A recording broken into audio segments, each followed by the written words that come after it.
결과 영생을 믿습니다. 아멘. 이 시간 하나님 주신 말씀 여호수아 2장 1절부터 13절까지의 말씀입니다. 여호수아 2장 1절부터 13절까지의 말씀을 함께 읽도록 하겠습니다. 눈의 아들 여호수아가 시딤에서 두 사람을 정탐꾼으로 보내며 이르되 가서 그 땅과 여리고를 엿보라 하며 그들이 가서 라합이라 하는 기생의 집에 들어가 거기서 유숙하더니 어떤 사람이 여리고 왕에게 말하여 이르되 보소서 이 밤에 이스라엘 자손 중에 몇 사람이 이 땅을 정탐하러 이리로 들어왔나이다. 여리고 왕이 라합에게 사람을 보내어 이르되 내게로 와서 내 집에 들어간 그 사람들을 끌어내라. 그들은 이 온 땅을 정탐하러 왔느니라. 그 여인이 그 두 사람을 이미 숨긴지라. 이르되 과연 그 사람들이 내게 왔었으나 그들이 어디에서 왔는지 나는 알지 못하였고 그 사람들이 어두워 성문을 닫을 때쯤 되어 나갔나니 어디로 갔는지 내가 알지 못하나 급히 따라가라. 그리하면 그들을 따라잡으리라 하였으나 그가 이미 그들을 이끌고 지붕에 올라가서 그 지붕에 버려놓은 삼대에 숨겼더라. 그 사람들은 요단 나루터까지 그들을 쫓아갔고 그들을 뒤쫓는 자들이 나가자 곧 성문을 닫았더라. 또 그들이 눕기 전에 라합이 지붕에 올라가서 그들에게 이르되 말하되 너께서 이 땅을 너희에게 주신 줄을 내가 아노라. 우리가 너희를 심히 두려워하고 이 땅 주민들이 다 너희 앞에서 간담이 녹나니 이는 너희가 애굽에서 나올 때에 여호와께서 너희 앞에서 홍해 물을 마르게 하신 일과 너희가 요단 저쪽에 있는 아모리 사람의 두 왕 시온과 옥에게 행한 일 곧 그들을 전멸시킨 일을 우리가 들었음이니라.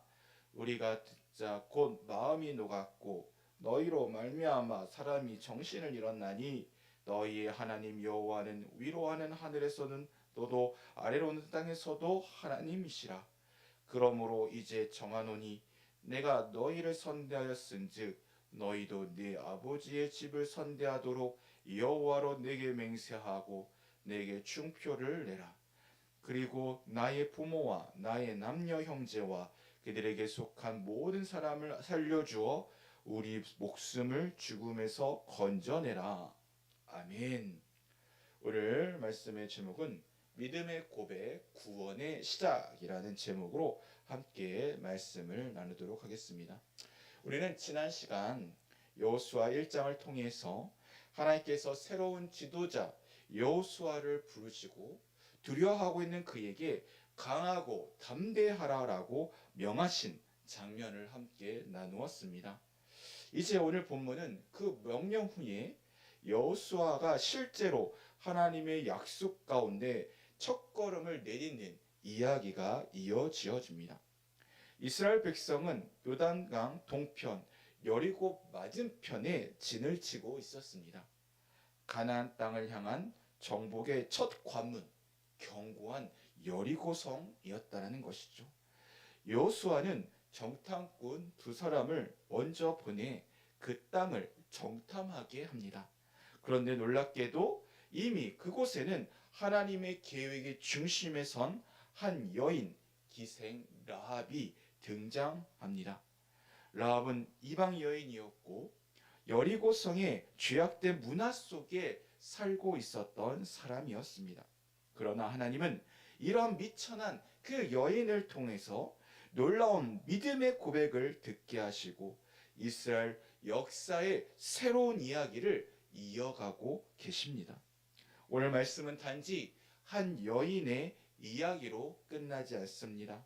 이 말씀은 우리 각자에게 하나님께서 어떻게 믿음의 사람을 세우시며 그 믿음을 통해서 구원의 역사를 이어가시는가를 나타내어주는 복음의 이야기가 되어집니다.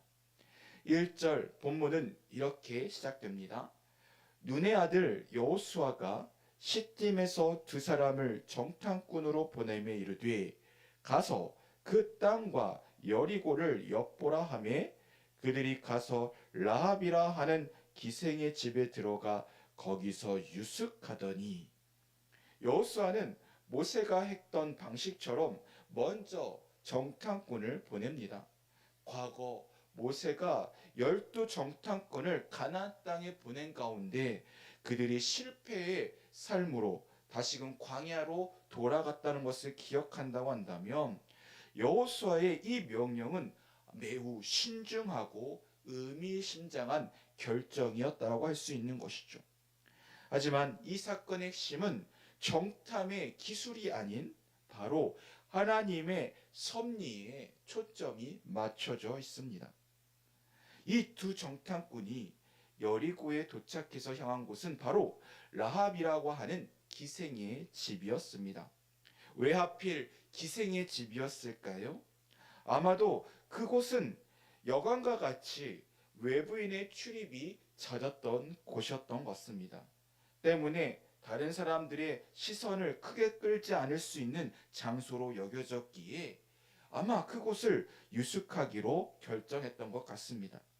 하지만 정탐꾼이 여러 유숙할 곳 중에 특별하게 라합의 집으로 들어간 것은 하나님의 섭리가 있었다라는 것이죠. 하나님은 이미 여호수아보다 앞서서 가나안 땅에 여리고 성에 라합이라는 한 사람을 준비시키고 계셨다라는 것입니다. 라합은 당시 사회적으로 천대받았던 기생이었습니다. 하지만 하나님께서는 바로 그 미천한 이 기생을 하나님께서는 사용하셨다라는 것이죠. 이 소식은 곧바로 여리고 왕에게 이스라엘 정탐꾼들이 들어왔다는 소식을 전해 듣게 되어집니다.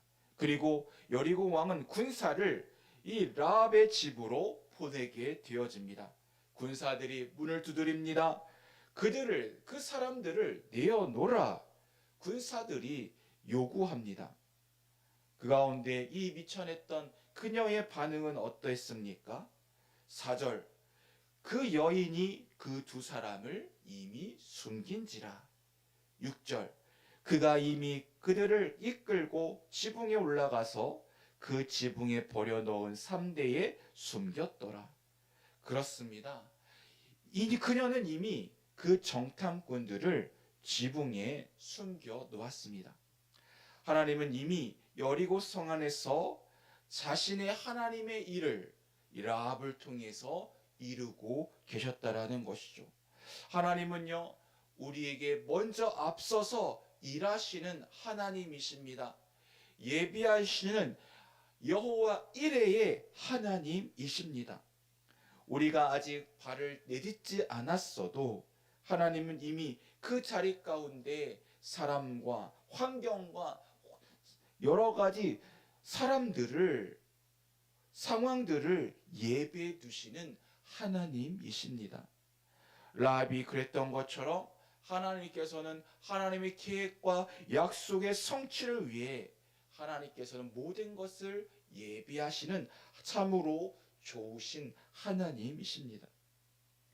라합이 이같이 정탐꾼들을 숨긴 것은 단순히 이 정탐꾼들이 불쌍해 보이거나 단순한 동정심 때문이 아니었습니다. 이러한 라합의 행동은 자신의 목숨과 바꿀 만한 엄청난 용기와 위험을 동반한 것이었습니다. 그녀는 여리고의 사람 자기 나라의 왕을 속이고 적군의 정탐꾼을 숨겨 주었던 것이죠. 만약에 발각되었으면 그녀는 반역자로 사형에 처해질 운명이 될 수밖에 없었습니다. 그녀는 기생이라는 사회적인 편견과 멸시 속에 살아가는 주변부의 인물이었죠. 하지만 그녀는 그러한 모든 불리한 상황 가운데서도 자신의 목숨을 걸고 이스라엘 정탐꾼들을 도우게 되어집니다. 그녀의 이 같은 용기 있는 행동은 단순히 우발적인 감정적인 것이 아닌 바로 그의 고백에서 다음에 이어진 것에 드러나는 것처럼 하나님의 능력을 깊이 신뢰하는 믿음에서 나온 것임을 우리는 알 수 있습니다. 9절의 말씀입니다. 말하되 여호와께서 이 땅을 너희에게 주신 줄을 내가 아노라. 우리가 너희를 심히 두려워하고 이 땅 주민들이 다 너희 앞에서 간담이 농나니. 그렇습니다. 그녀의 고백이 무엇입니까? 그녀는 이미 이스라엘 백성들을 통해서 역사하시는 하나님에 대해서 그는 들었다라는 것입니다. 그리고 그 들은 가운데 이미 마음에 하나님을 경외하는 마음, 그 마음 가운데 나갔다라는 것이죠. 계속해서 10절입니다. 이는 너희가 애굽에서 나올 때에 여호와께서 너희 앞에서 홍해 물을 마르게 하신 일과 너희가 요단 저쪽에 있는 아모리 사람의 두 왕 시온과 옥에게 행한 일, 곧 그들을 전멸시킨 일을 우리가 들었음이니라. 그녀가 왕의 군사와 세상에 대한 두려움을 이길 수 있었던 가장 근본적인 이유가 무엇이었습니까?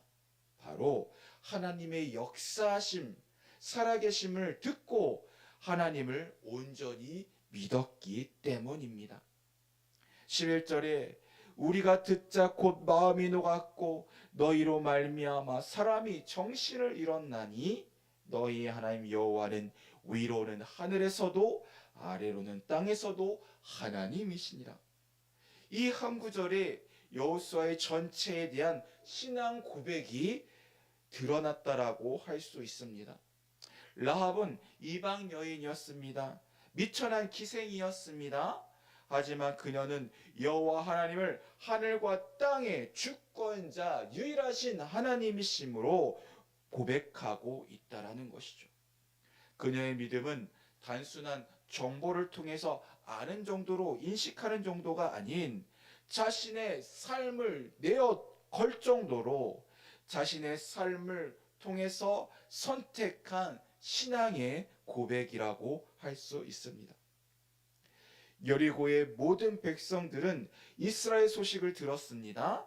하지만 오직 라합 이 여인만이 그 사실을 듣고 하나님을 유일하신 하나님 주권자이심을 믿음으로 받아들이게 되었다는 것이죠.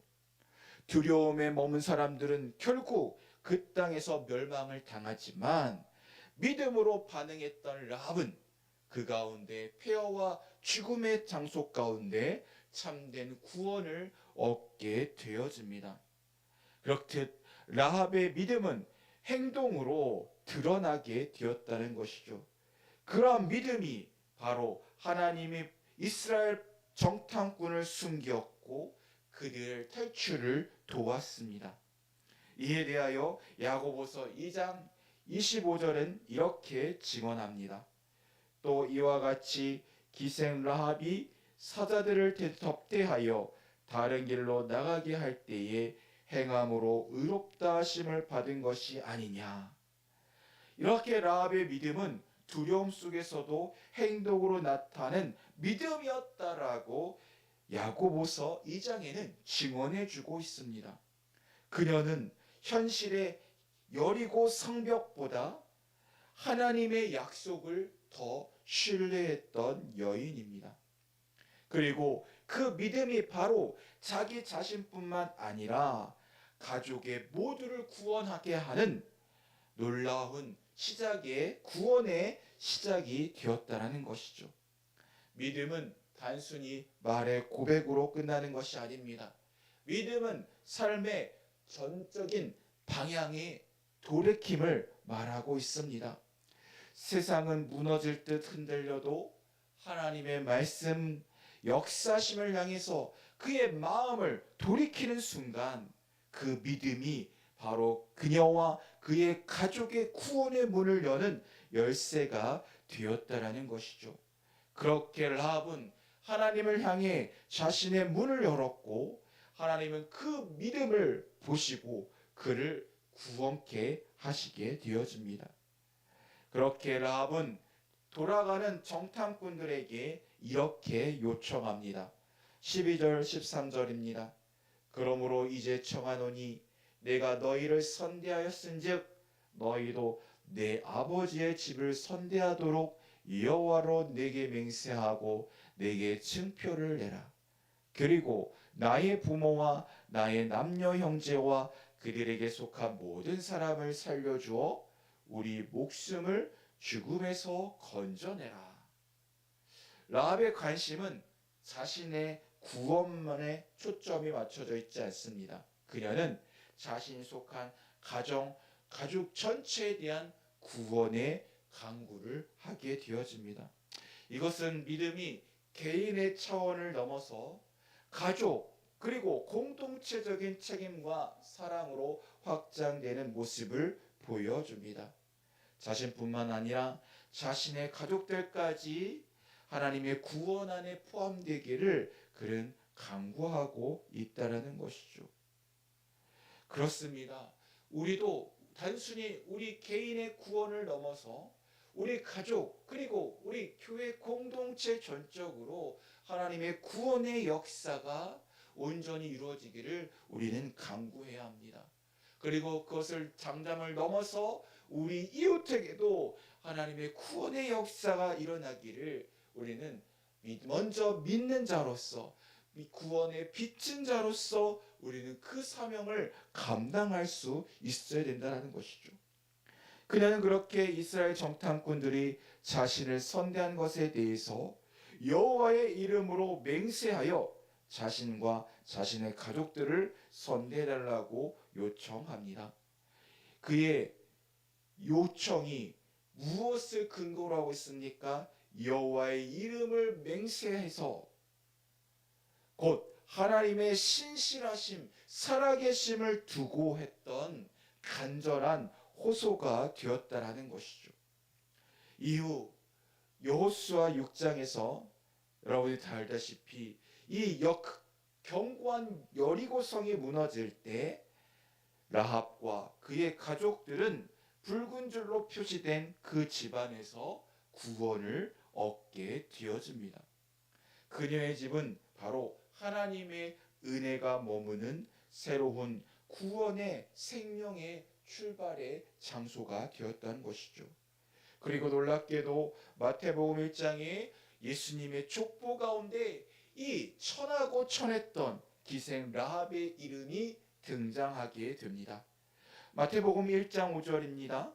살몬은 라합에게서 보아스를 낳고 보아스는 르색에서 오벳을 낳고 오벳은 이새를 낳고 이새는 다윗 왕을 낳으니라. 그렇습니다. 기생 라합은 결국 다윗의 조상이 되어집니다. 더 나아가서 예수 그리스도의 족보에 이름을 남긴 한 여인으로 새겨져 있게 되어지는 것이죠. 하나님은 과거의 죄와 환경 가운데 우리의 삶이 머무는 것이 아니라 바로 믿음으로 반응한 사람 가운데 구원의 역사를 세워나가고 계십니다. 천하고 천했던 기생 라합의 그 저주스러웠던 그의 인생이 바로 예수 그리스도의 생명의 영광의 족보 가운데 그의 이름을 두게 된 것처럼 하나님께서는 우리의 이름을 이 땅에 두는 것이 아니라 하나님의 영원한 생명의 하나님의 그 족보 가운데 우리를 새겨놓게 되어진다는 것이죠. 우리가 그 믿음을 가지고 우리의 삶에 있는 모든 장벽을 능히 넘어서야 되는 것입니다. 믿음으로 철저하게 주님 앞에 경외함으로 우리가 하나님 앞에 나아갈 수 있어야 된다는 것이죠.